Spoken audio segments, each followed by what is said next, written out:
పార్సారథి గారు, టీడీపీ హయాంలో అభివృద్ధి జరిగిందంటారా? కొంత ప్రయత్నం జరిగింది తప్పకుండా. అభివృద్ధి పూర్తిగా జరిగిందంటే జరుగుతుంది అనేది చెప్పాల్సిందే. ఆ ఆలోచన ఉంది. ఇండస్ట్రీస్ ఇప్పుడు మనం చూస్తున్నాం. అంటే టీడీపీ హయాంలో స్టార్ట్ చేసిన ప్రాజెక్ట్స్ అప్పుడే కంప్లీట్ అయింటే ఇలాంటి పరిస్థితి ఈ రోజు వచ్చేది కాదు. ప్రాజెక్టులు ఎప్పుడు కంప్లీట్ అవుతాయి అనేది పూర్తిగా మన కంట్రోల్ ఉండదు. కొంత ల్యాండ్ ఎక్విజిషన్ ప్రాబ్లం ఉంటుంది, లేకపోతే కొన్ని కోర్టు కేసులు ఉంటాయి. వాటన్నిటిని అధిగమించాలి కదా, మన ప్రయత్నం అన్నా చేయాలి కదా. ప్రస్తుతం ఉన్న ఇసుక పాలసీ మీద కొన్ని లక్షల మంది మృతి కోల్పోయారని చెప్పేసి ఒక అపవాదు ఉంది. ఆ ఇసుక పాలసీ టీడీపీ వాళ్ళ ఈ ఫ్రీ ఇసుక పాలసీ మంచిదంటారా, ఇప్పుడు జరుగుతున్న పాలసీ మంచిదంటారా?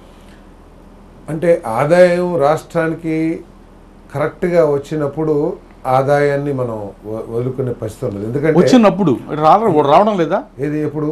ఇప్పుడు ఆదాయం కంటే కూడా ఆదాయానికి గండి ఎక్కువ పడతా ఉంది. ఇప్పుడు మన సంక్షేమ కార్యక్రమం, ఇప్పుడు ఇంత పెద్ద ఎత్తున ఆ ప్రభుత్వం సంక్షేమ కార్యక్రమం చేయలేదు కాబట్టి ఉచిత తీసుకుని కూడా ఒక సంక్షేమ కార్యక్రమంగా తీసుకోండి. పేదవాడు ఇల్లు కట్టుకుంటే ఉచితంగా శాండ్ ఇస్తున్నారు.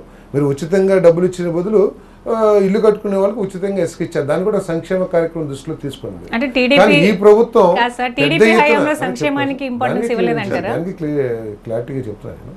మీరు ఒక విధమైన సంక్షేమం మీరు చేస్తున్నారు, అది ఎక్కువ ఆర్థిక భారం అయినప్పుడు ఇంకో ఆదాయ వనరులు తీసుకోవాలి. శాండ్ కూడా ఆదాయ వనరుగా తీసుకోండి.